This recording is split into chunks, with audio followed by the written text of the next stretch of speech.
the other product in from the partnership that they wanted to do through email.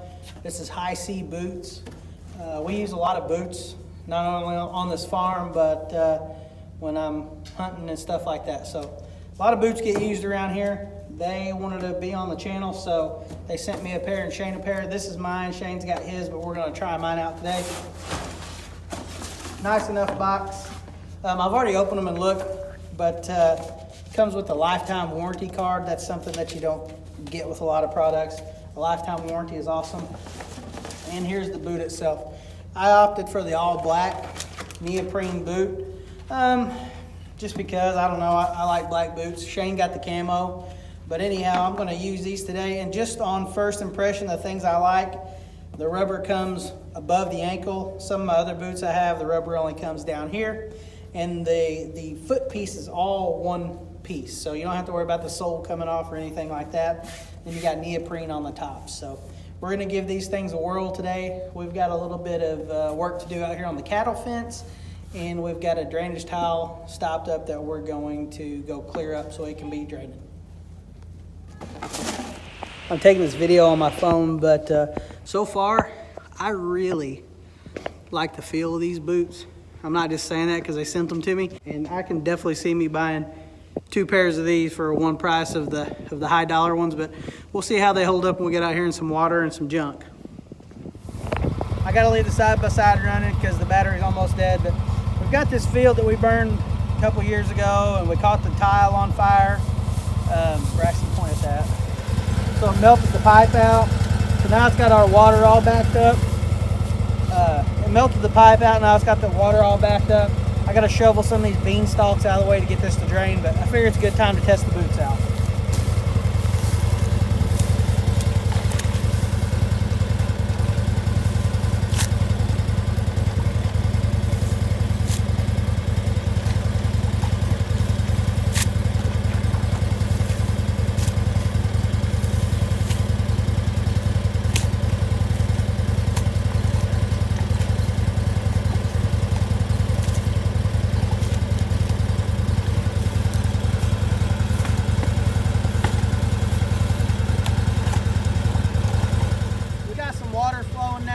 Drain this little piece off. It's important that we get this water off now because drier times are coming. I think we're through our last bit of big rain and cold weather, and we need all this dried out because we're a little behind the 8 ball. We'd like to be working ground already, but we're not able to. So we got to get this stuff dried off. Love the boots. Can't thank the HISEA company enough. I'm sure glad they sent me that email because I was going to have to buy some boots this year, but this is going to do it. So check them out. I'll put a link in the description. They're going to give you a discount code if you use our name, and you won't be disappointed. We're back up here at the shop. Going to do a little progress report here. We got our field trenched. Man, again, I really am liking these boots. HISEA, HI-SEA, and again, I'll put the link in the description. But I like these boots. I actually want to be able to get another pair. They got some different styles. It's like some ankle height ones. I kind of want something like that. Anyway, we're at the shop. As you can see, most of the framing is done. I think actually all the framing is done with the exception of that lathing, which won't take them but a couple hours or an hour. Both of the lean-tos are framed up. They're making progress, so it's probably going to happen really fast from here. We've got all the insulation here. We've got all the metal here. It's just a matter of, looks like they're laying the metal out right now to build the doors. They're on schedule, so maybe even a little bit ahead of what I was planning, but not going to complain about that. Just happy for it. So anyway, I'm going to flip you around and show you.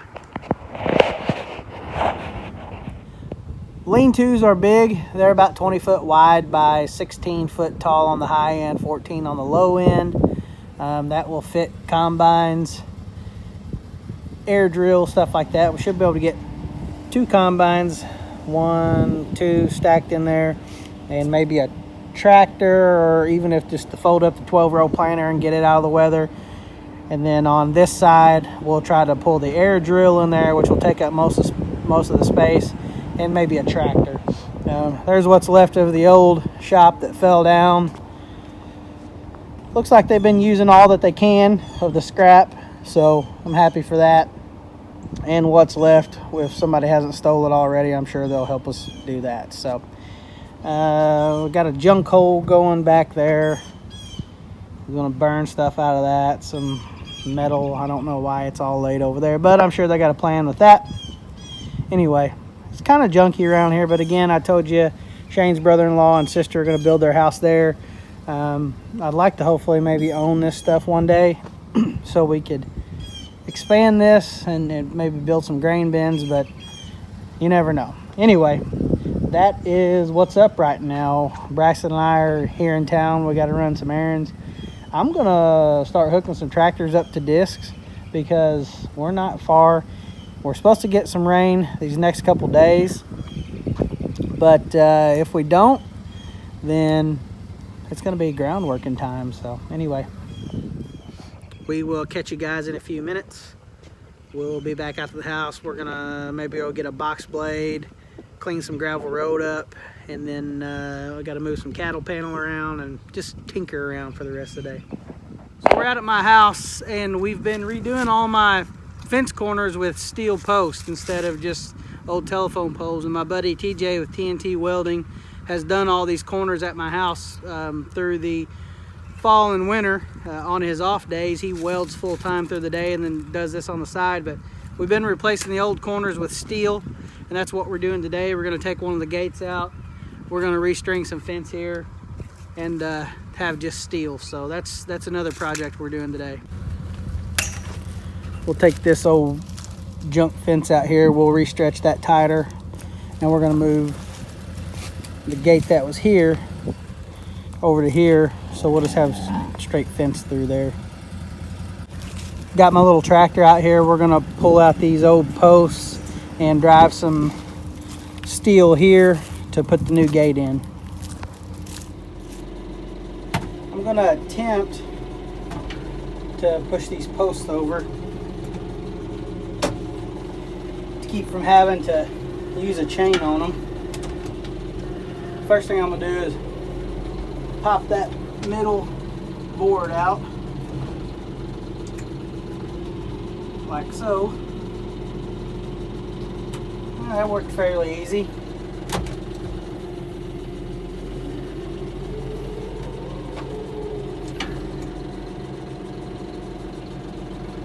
Now we'll give a little push to the posts.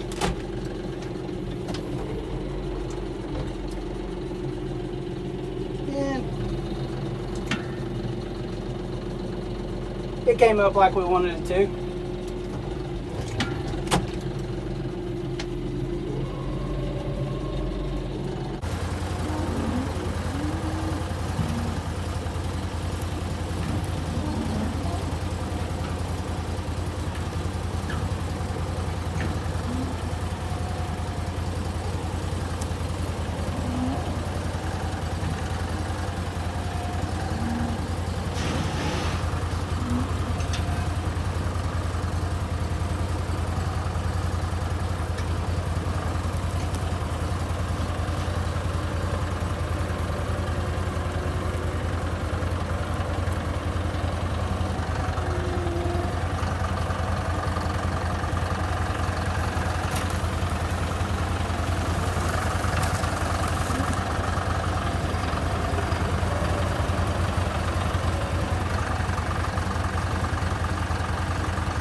Well, we're about halfway done with stringing this little string of fence.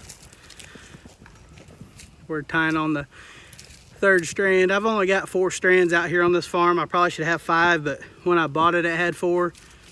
I just matched it up. But I have a problem with the little calves getting out.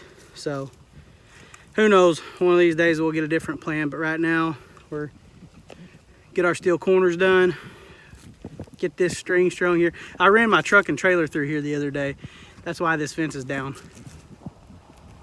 Anyhow, we're gonna get back after it.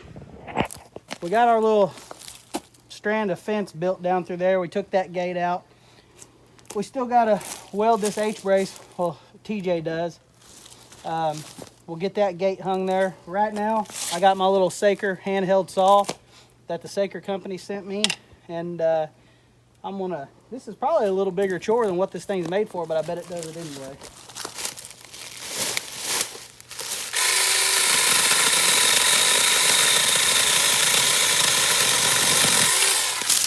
That one down. Now I'm gonna try this one.